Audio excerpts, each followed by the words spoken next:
inside of an evil mind. Things that are not from this earth, things that have no real worth. Take them down.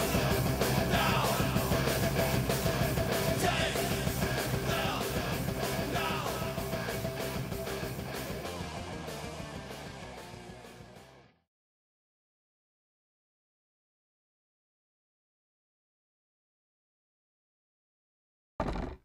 Iron Man 3. Iron Man 3. Well, this is actually Iron Man trilogy in this video. All I have to say for Iron Man is it was a good movie. Terrence Howard, it was awesome to have him there. There's nothing really wrong whatsoever with Iron Man, and they actually established in Iron Man the 10 rings, which apparently it did play a part in the Iron Man trilogy, but at the very end. As soon as Iron Man 2 started, they switched Terrence Howard for Don Cheadle, which that's what they wanted in the first place, but they were being nice, and also Terrence Howard's agent was like, well, you guys signed him up in the first place.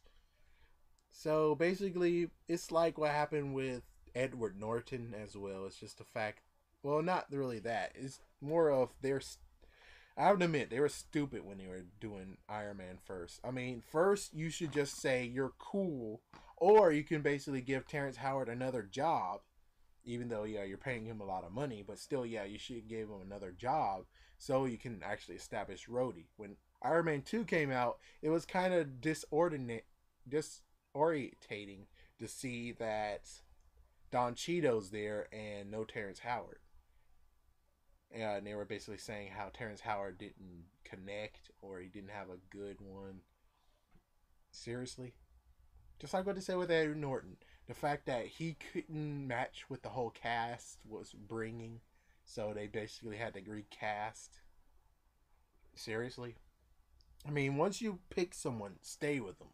It's called continuity. You're doing good until you're like, yeah, we gotta secretly switch roads. I mean, if you're gonna do that, then how about you take all the original Iron Man movies, you take them away, you put Don Cheadle's face on every single Iron Man clip you can get, then re-put it in there, so at least we're like, okay, now it makes sense, instead of, okay, this is a new guy, why? Well, anyways, Iron Man 2, it was good. Amazing concept. The messed up part was the alcoholism part, where it was his birthday, and the worst part is that Black Widow was the one saying, well, if I was gonna live one more day, I would do whatever I want. Why did you put that in a report if you were the one who told him the advice? I understand if he got it from someone else and you were listening in, but still, you're the one who gave him the advice in the first place. So that's just seriously what. But Black Widow was established in Iron Man 2. It was a good movie, very enjoyable. Anyways, the real one, Iron Man 3. I had to spend some time thinking about it, just like I'm still thinking about Amazing Spider-Man, even though I said it sucked in the previous video. I don't really know what to think on Spider-Man 3. I mean, that was just my default to go by suck, but I still have to figure out because, well, it's a lot more movie than they actually showed us. Anyways, Iron Man 3, it was breathtaking. I mentioned the good and the bad things. The good one is that the movie was good. Tony's progression is good. 90s reference. They actually put the blues song. There's a moral to the story. Oh, and in all three movies, check it out, you basically have Iron Man with one fist covered and one fist not covered. He has one hand with a gauntlet glove on, a repulsor ray, and the other one with no hand. That occurred. I know for. Oh, yes. That occurred in Iron Man 1 when he was on a roof with a showdown versus Obadiah. Yeah, and he took out his glove and he forgot. And you would figure he would actually go scoot, get the other glove back on, and then, but instead they did the one hand thing. And the next movie, it was in Monaco when he goes against Whiplash, and Whiplash actually destroyed one of the repulsor gloves. He just only has one left.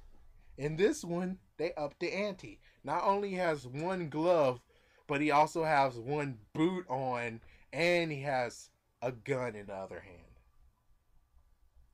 It's amazing how they use Extremist, which Extremist was supposed to be something that I guess you would say enhance, which there was only really two Extremist people or people who were given Extremist. The guy, which was a vampire like person, and also Tony Stark when he gave a formulated one that would help him with his suit. So instead of putting on the suit, well, not put on a suit of armor, but he has lots of stuff he had to put on. So since he put Extremis inside of him, I think he was able to just be able to, yeah, because I think it was something about the thing he was wearing, the under suit he had to wear.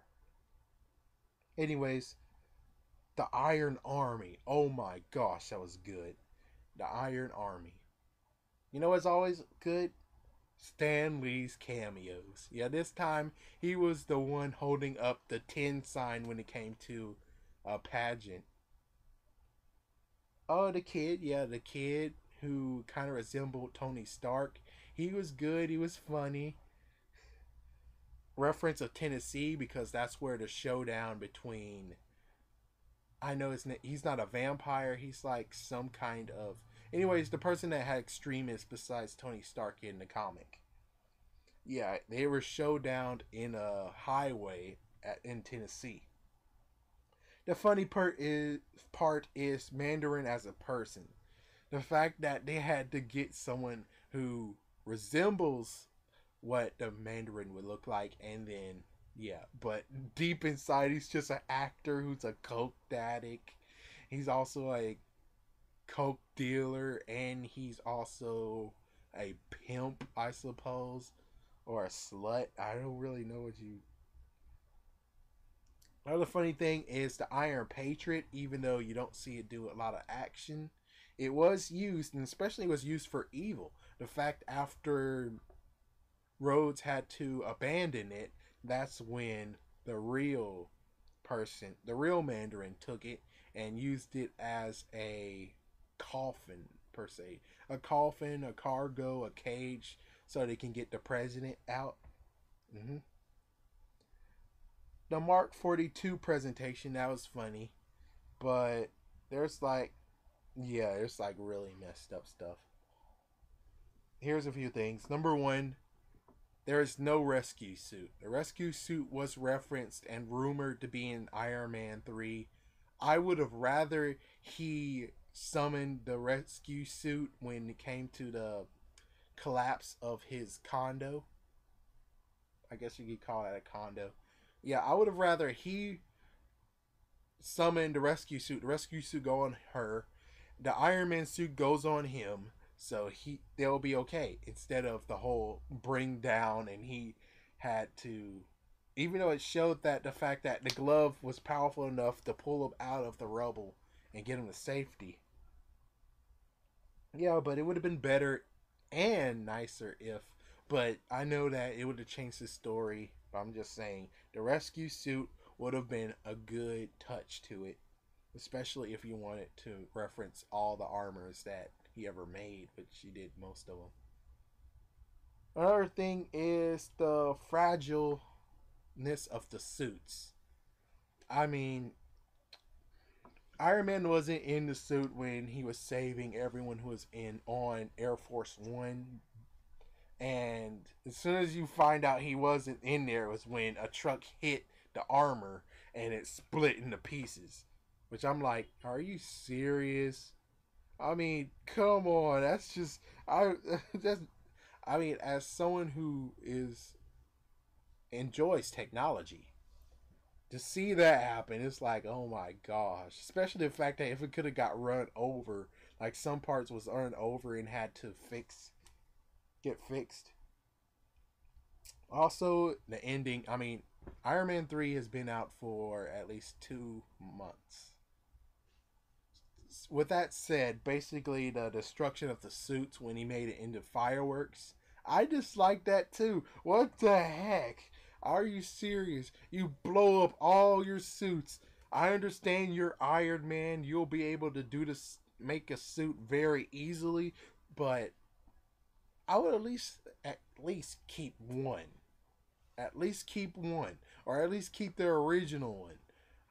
I mean, seriously, that is not a bad move. I mean, I understand you actually do have the Hulk with you, which we saw that in the end of it. It's the fact that the Hulk is with him. So if some bad thing happen in New York, you have the Hulk to help. Well, along with that, you also have Spider Man around, so I guess maybe that's another reason. Even though it would be cool, it would have been very cool, and people would have said, "Oh my gosh!" If while they were talking, you see Spider Man swing by the window. I would have got people to say, "Oh my gosh!" or "What was that?" Yeah, a blurry thing that turns out to be Spider Man that was swinging through the by the window.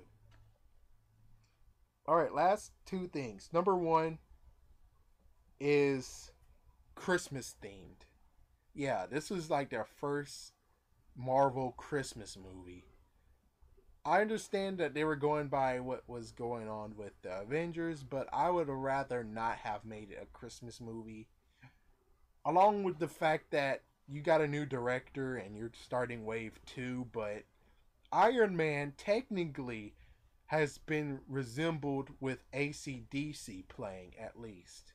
I would figure you would at least play ACDC at the end of the movie or something, because that is one thing that is like what Iron Man became. It kind of like made its image. That was his image. Is that when you hear that song or you hear the other song, you would be like, Iron Man's coming. Now you can't tell what the crap is going on. All right. With that said, we got the final thing that upset me about Iron Man 3, and it was none other than getting rid of the arc reactor. I understand that he perfected Extremis, so Extremis is not harmful anymore. He was able to get the shrapnel out of his heart. That's good. But then he took the thing. Then he took the arc reactor, the one that he created, the one in Iron Man 2 that almost destroyed his, almost could have made it crumble, and he threw it in the sea. That was the only piece of that element, and you created that element. That was the only piece you had of that element. As soon as you throw it away, that's like saying, "Oh yeah, screw science. You don't deserve that one." And besides, the dad said that he was trying to make the world even more advanced than it is, meaning he should have actually kept the arc reactor, or at least the element, and gave it to Stark Industries to make it as energy, or try to figure out how to power something up without having to have pollution. Even though he was doing that in Avengers, but still. I'll close it out by saying one of the things that was cool but sad was the fact that they were able to use the traumatic scene or traumatic memory from Avengers. That was definitely a good one. That was definitely a good choice. The only messed up crazy thing is the fact that it said at the end Tony Stark will return. Not Iron Man, but Tony Stark will return. Now that's a big gamble, like one of the X-Men said. That was a big gamble. I don't really know what to say, but yeah. Only interesting thing has to be the fact that since it said Tony Stark will return, we don't know when he returns. We know he's going to be in Avengers 2, but does that mean that in Captain America 2 or Winter Soldier or Thor, Dark World, Thor 2, will he make a cameo there as well? Because it did say he will return. Because let's remember that Thor said Thor will be back for Avengers, or Thor will be back in Avengers, and or it says Captain America will be back in Avengers. I think Captain America really didn't need anything at the end. I don't think it was something in the end. But still, Thor had something. And it said in Avengers. It didn't say anything else. It said in Avengers. It didn't say Thor will be back. It said Thor will be back in Avengers.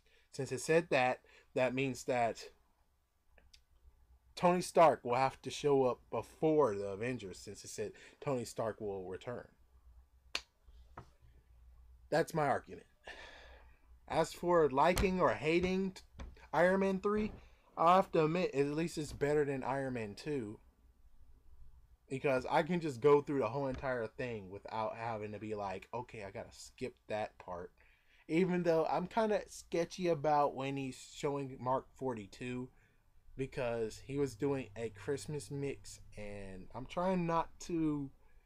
I mean, it's hard to actually not say it's a Christmas movie, but it technically is. So, yeah. The only thing they're missing is just having Santa Claus showing up out of nowhere, saying ho ho ho and walking by. But yeah, I would say Iron Man 3 is a good collection. Good thing to add to your collection. And keep a lookout where Tony Stark will come up. I bet chances are he won't show up before.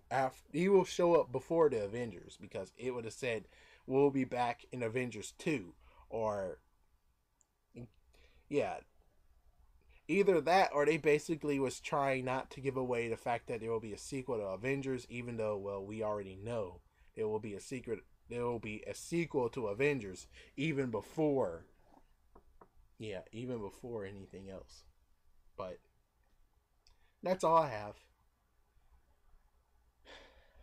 Peace out, and tell me what you think about if Tony Stark will have a cameo somewhere. Peace out.